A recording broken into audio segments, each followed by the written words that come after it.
presented by One Films.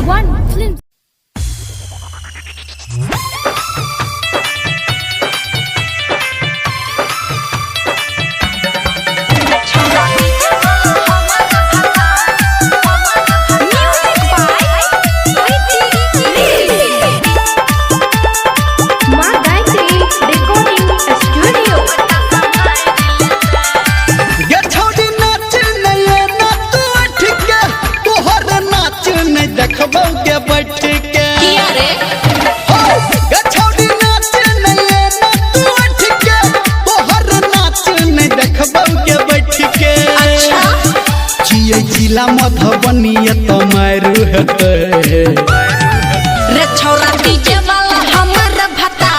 आ सब बड़ा संभाल लेते चाहे लाठी भाला चलन तलवार आ सब के संभाल लेते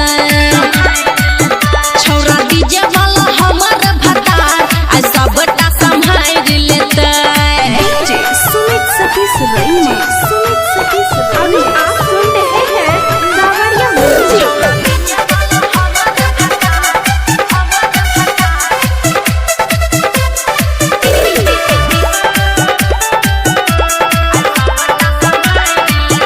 एगो तोरा एहन एले कते नचनिया हमरा ने बुझे छौरा ठंडा रे पनिया चल चल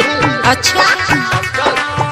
एगो तोरा एहन एले कते नचनिया हमरा ने बुझे छौरा ठंडा रे पनिया चढ़ल जवानी पे राखै के परदा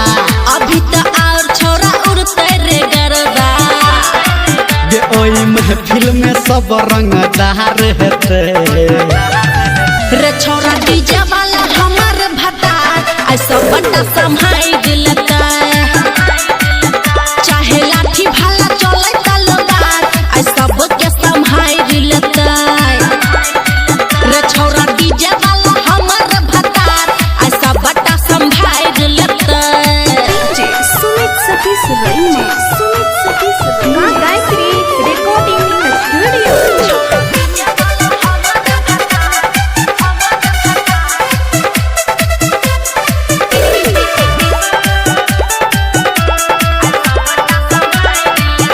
एगो कर न छौरी तू कोनो नादानी